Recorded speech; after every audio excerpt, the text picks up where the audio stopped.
Zvakaoma kumana. Mari yachona haishandi, haitengi. Asi ndiyo mari yachona iri ngonzi irambe iriko, but haisi kutomboshanda mari yacho. Haini zvandikuona umu. Vakomana ka. Dzimwe dzanenge dziri kutorambiwa. Hanzi hatidzidi.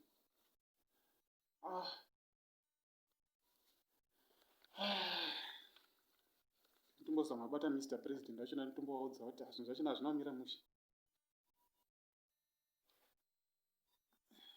Foni machona hamuna kana mari. Ngandikwerete tione kuti.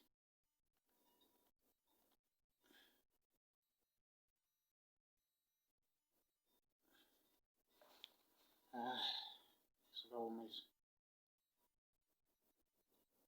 Hello Mr. President. Muri kutaurawo nemi kuti president pakandiomera president. Hameno pamwe handisi ndogangu.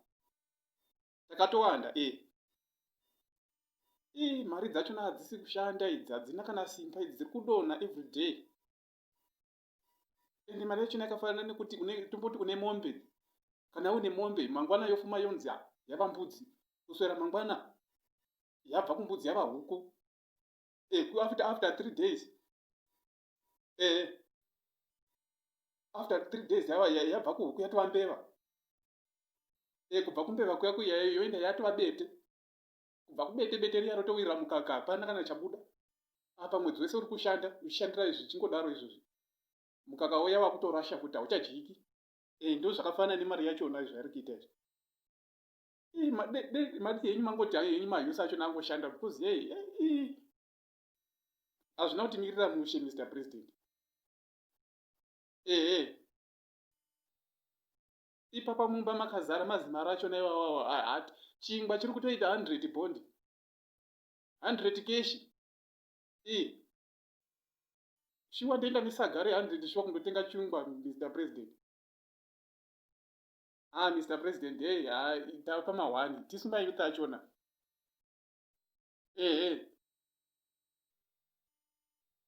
Ipapa mwedzi wakapera ndakatomirirawo mari yachona yauya haichisina na value. Ende madonhero aikuita ka. Zvandataura zvaizvo kuti iri kubva kumombe, yobva kumombe yoenda kumbudzi. Kubva pambudzi yoenda pahuku, kubva pahuku kuinda pambeva, kubva pambeva yatova bete. Ndo zvazviri kuita. Mr. President, tatambura. Tatambura Mr. President, kushanda tiri kushanda. Makati one Zimbabwe is open for business. Zvakaoma Mr. President. Dai maimbofamba muchimboonawo zviri kuitika kumamisha uku nekuchichi kwatinenge tiri uku ka. Maiwatsidzi Mr. President.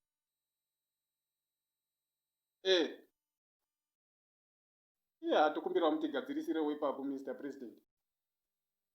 Hazvina kutimirira mushe kuno. Okay Mr. Kamari kai katopera.